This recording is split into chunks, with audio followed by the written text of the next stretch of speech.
सरकार बनाने में जो 55 दिन है इनका पूरा हिसाब और इन 55 दिनों में महत्वपूर्ण तारीखें, किस राज्य में कितने चरणों में चुनाव है, कब वोटिंग है, इसकी पूरी डिटेल तो आपने जाने। लेकिन अब आते हैं दूसरी सबसे बड़ी पॉलिटिकल चुनावी खबर और उसके पूरे अपडेट पर। चुनाव आयोग के ऐलान के चुनावी कार्यक्रम की घोषणा के 4 घंटे के भीतर भारतीय जनता पार्टी ने मध्य प्रदेश, छत्तीसगढ़ और राजस्थान इन तीनों स्टेट के लिए प्रत्याशियों की अपनी सूची जारी कर दी। मध्य प्रदेश बीजेपी की सूची क्या कहती है, जरा इसको भी आप देखें। मध्य प्रदेश में सबसे ज्यादा कैंडिडेट की सूची अब तक आ चुकी है और इस सूची के हिसाब से अगर आप देखें तो मध्य प्रदेश में आज 57 उम्मीदवारों के नाम इसमें घोषित किए। 24 मंत्रियों समेत सभी सिटिंग एमएलए को टिकट दिए गए। 15 महिलाओं के नाम हैं। 7 सांसदों को अब की बार विधायक के तौर पर टिकट देकर चुनाव मैदान में बीजेपी उतार चुकी है।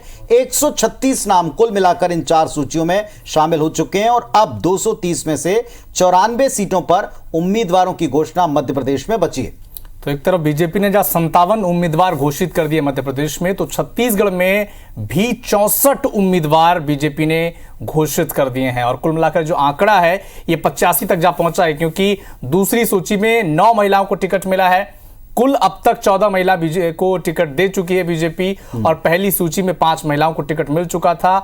अब तक इस सूची में 3 सांसद और पिछले बार जब पाटन से विजय बघेल को टिकट दिया गया था, इन सभी को मिलाकर कुल 4 सांसदों को विधायक का टिकट दे दिया गया है। रमन सरकार के 17 पूर्व मंत्रियों को भी टिकट मिला है। पुनीत जी, 43 नए प्रत्याशी हैं जो बीजेपी के बैनर तले बीजेपी के टिकट पर पहली बार चुनाव मैदान में उतरेंगे। वर्गों के हिसाब से अगर आप सूची टटोलें तो एसटी से 3, एससी से 10, ओबी से 13 को टिकट इस सूची में दिख रहे हैं और केवल 5 सीटें, जैसा भी अविनाश बता रहे थे कि 5 ही सीटें बची हैं।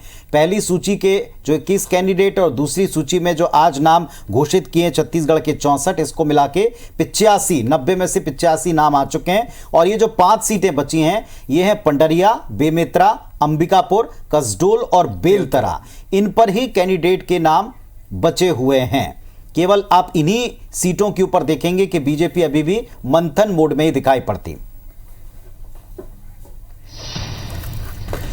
चलिए अब आज का जो सवाल है सरकार के मंच पर, जो रोजाना हम आपसे एक सवाल पूछते हैं वो इसी से जुड़ा है। सरकार में प्रतिदिन हम आपसे एक सवाल पूछते हैं ताकि आपकी राय हमको और प्रदेश को पता चले। जनता की राय क्या है इस पर बताइए। इसी से जुड़ा जो सवाल है, क्या पुराने चेहरों पर जो दांव बीजेपी ने लगाया है ये इसे चुनाव जिता पाएगा? क्योंकि आज दिन भर बहस होती रही कि उन्हीं पुरानी चेहरों को एक बार फिर से बीजेपी ने उतारा, तो क्या ये जो पुराने चेहरे का दांव है मध्य प्रदेश और छत्तीसगढ़ में बीजेपी को जिता पाएगा?